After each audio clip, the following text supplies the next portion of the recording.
Routine নিয়মিত হওয়ার পরও গর্ভধারণ হচ্ছে না। অনেক চেষ্টার পরও কিছু কারণে ব্যর্থ হয়ে যাচ্ছে মাসের পর মাস।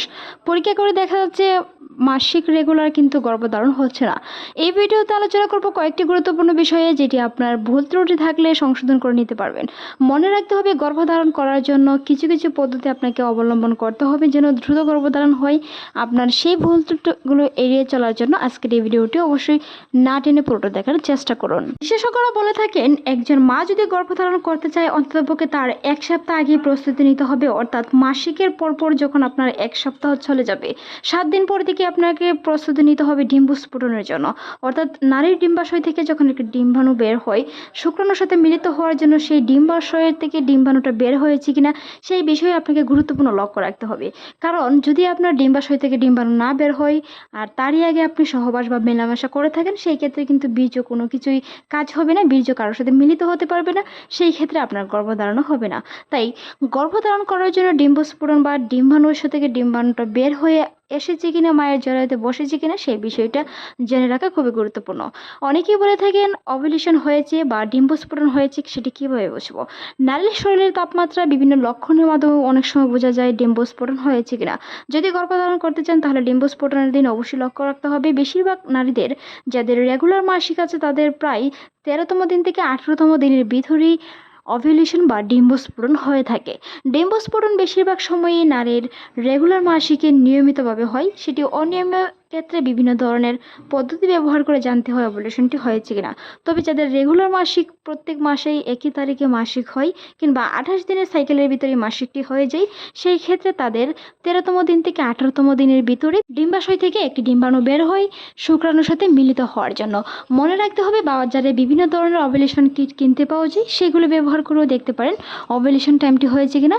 আর যদি আপনার ওভুলেশন টাইমটি হয়ে থাকে, সেই সময়ই মেলামেশা করার চেষ্টা করুন, পুষ্টি সমৃদ্ধ খাবার খাওয়ার চেষ্টা করুন সহবাসের আগে, যেটি আপনার বীর্যকে হেলদি ও ঘন শক্তিশালী করতে সহায়তা করে, বীর্যের গতিশীলতা বাড়িয়ে দিয়ে। বিভিন্ন ধরনের হেলদি সমৃদ্ধ খাবার ও গরম দুধ ডিম খাওয়ার চেষ্টা করুন। মনে রাখতে হবে, নারীদের ক্ষেত্রে পিরিয়ডের সময় বিভিন্ন ধরনের ব্যথানাশক ওষুধ থেকে বিরত থাকতে হবে, নতুবা আপনার ডিম্বাণুটি দুর্বল হতে পারে, ডিম্বাশয় থেকে ডিম্বাণু বের হতে দেরি হতে পারে, সেই বিষয়গুলো লক্ষ্য রাখতে হবে। যদি আপনি জেনে যান আপনার ডিম্বস্ফোটন হয়েছে, অর্থাৎ ডিম্বাশয় থেকে ডিম্বাণুটি এসেছে, আপনার শরীরে তাপমাত্রা আগের তুলনায় বৃদ্ধি পেয়েছে, তলপেটের একটি কোণায় পিনপিন ব্যথা অনুভূত হচ্ছে কিংবা সাদা স্রাব যাচ্ছে, বিশেষ করে যদি আপনার সাদা স্রাব যায় কিছুটা ডিমের সাদা অংশের মতো, তাহলেও আপনাকে বুঝতে হবে আপনার ওভুলেশন টাইমটি হয়েছে। যখন আপনি ওভুলেশনের টাইম থেকে মেলামেশা করলেন, সেই ক্ষেত্রে কিছু নিয়মকানুন রয়েছে। সহবাসের পর অন্ততপক্ষে 20 মিনিট পর্যন্ত শুয়ে থাকুন। দেওয়ালে পা দুটি সোজা করে রেখে কোমরের নিচে একটি বালিশ দিয়ে শুতে পারেন। সেই ক্ষেত্রে আপনার কি হবে, বীর্যটি সহজে জরায়ুতে প্রবেশ করতে পারবে। আর জরায়ুতে প্রবেশ করার সাথে সাথে যখন আপনার ডিম্বস্ফোটনও থাকবে, সেই ক্ষেত্রে কিন্তু সেটি মিলিত হয়ে গর্ভধারণ সম্ভব হবে। মনে রাখতে হবে, দ্রুত গর্ভধারণ করার জন্য সেই পদ্ধতিগুলো অবলম্বন করতে হবে। সহবাসের পরপরে ফ্রেশ হতে চলে যায় অনেকেই, সেই ক্ষেত্রেও কিন্তু বীর্য বেরিয়ে যেতে পারে, যার কারণে দ্রুত গর্ভধারণ হয় না। মনে রাখবেন, আপনার বিভিন্ন ধরনের সমস্যা এড়াতে বা আপনার জরায়ুর মধ্যে শুক্রাণুটি বসাতে গেলে অন্ততপক্ষে 20 মিনিট আধা ঘন্টা পর্যন্ত আপনাকে সোজা হয়ে শুয়ে থাকতে হবে। কোনো ধরনের নড়াচড়া করা যাবে না, যেন বীর্য বেরিয়ে না যায়, সেই বিষয়গুলো খেয়াল রাখতে হবে।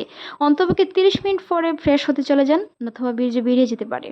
অনেকেই আছে এর পরপরই অনেকে সহবাস করে থাকেন, সেই ক্ষেত্রে গর্ভধারণের সম্ভাবনা খুবই কম থাকে। কারণ বিশেষজ্ঞরা বলে থাকেন, একজন মায়ের মাসিকের মাঝামাঝি সময় থেকে একজন মাসিকের ঠিক শেষ পর্যায়ের আগের মুহূর্ত সন্তান নেওয়ার সম্ভাবনা খুবই বেশি থাকে।